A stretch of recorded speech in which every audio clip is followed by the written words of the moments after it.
Well, just how you drew it up, right? Comes down to the wire. I would imagine that there had to be some guys who were distraught when Norwin took its first lead with under 5 seconds left. Their first lead since very early on. You had led from 7-6 all the way to 47-46. How did you get everyone, and how did the players themselves get themselves in the right mindset to make that last play? Yeah, I mean, I really don't know. We talk about sustained effort and sustained focus, which I think are the two important things that we're really working on as a team. We lose concentration. And then, of course, having some poise. So that lack of focus sometimes, losing a guy that's hit like 6 threes, that's a lack of focus. But scratching and clawing, Lance's team, I never coached against Lance until they came into our conference his first year here. I love coaching against him. He's a great dude, great coach. His kids played their tails off.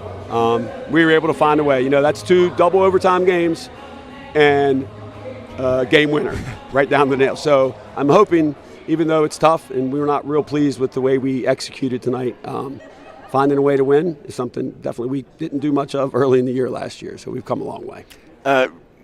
Take me inside a coach's perspective. When you go against Norwin, their team is completely different from last year. They only have one player back who saw it really any time. Everyone else is new. And so, especially because it's just 3 games into the season, does that make it challenging in terms of preparation and scouting? And how do you maybe try to counteract the lack of knowledge about an opposing team like this? Yeah, at this point in the year right now, we're continue to focus 95% right now on us. Continue to make strides defensively. Continue to make strides, execution. We've spent a lot of time trying to execute, so when we need to, end of a quarter, end of a game, we can.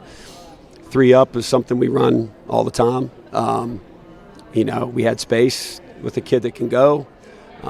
Lucky for it to go in. Happy for him, happy for our team. But I think it's just the execution of stuff and those types of things, and I'm proud of our guys. I see players, even at the collegiate level, but certainly at the high school level, they know that clock is running low. They'll fire something up with like 3 seconds left, 2 seconds left. Stone used every split second that he could and got, I think we saw maybe 3 dribbles there. That shows his poise. Is this something where you can practice this and then see it directly carry over to game scenarios? Yeah, like I said, we spend time because we were so poor end of quarters, end of a half, end of anything. Like, we really struggled, so we're spending a ton of time in practice working on that, full court and half court. So, again, it's nice to see something come from that hard work.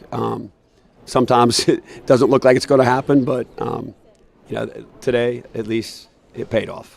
It wasn't a high-scoring affair by any means, but you did not have a single player, by my count, reach double figures in scoring, and that included, obviously, Tyler Freese, who's put up some really good offensive numbers. What does that say about the balance and depth that you can win a game without anybody getting in double figures? Yeah, I mean, obviously we're looking to try to get always 4 guys in double digits in a game.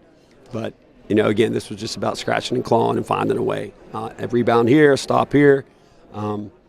And then be able to finish down the stretch. So, I mean, it is what it is. 2 good teams. You hate for anybody to lose. I do feel like, we still have a long way to go, but we're in much better. Like I said, we're in a much better place.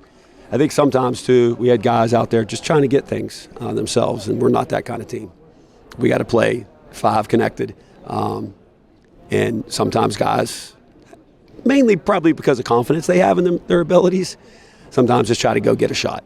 Instead of within the offense. So, lastly, your game followed the girls' game, which I think is really cool, especially because 4 good teams really doing battle here. But did you find some time to talk to John Janikis and get a scouting report on his son at all? No, I mean, we know. You didn't get any secrets? I've worked with him, with Steph, over the years when he was younger. He used to come to some of my basketball camps. Really focused kid, great teammate. It's good. Glad to see him get off in the JV game like he did on 3s. Unfortunately, it was against us. But I tell you, Lance has got a lot of sophomores, a lot of young kids. The future looks really bright. And as a rival next door, I'm happy for Lance. I'm happy for Steph, obviously. But it's fun to compete against Norwin. It's a good rival. And I'm sure it's fun to get a win like you did tonight. Doug, go enjoy this one. Okay, thank you, guys.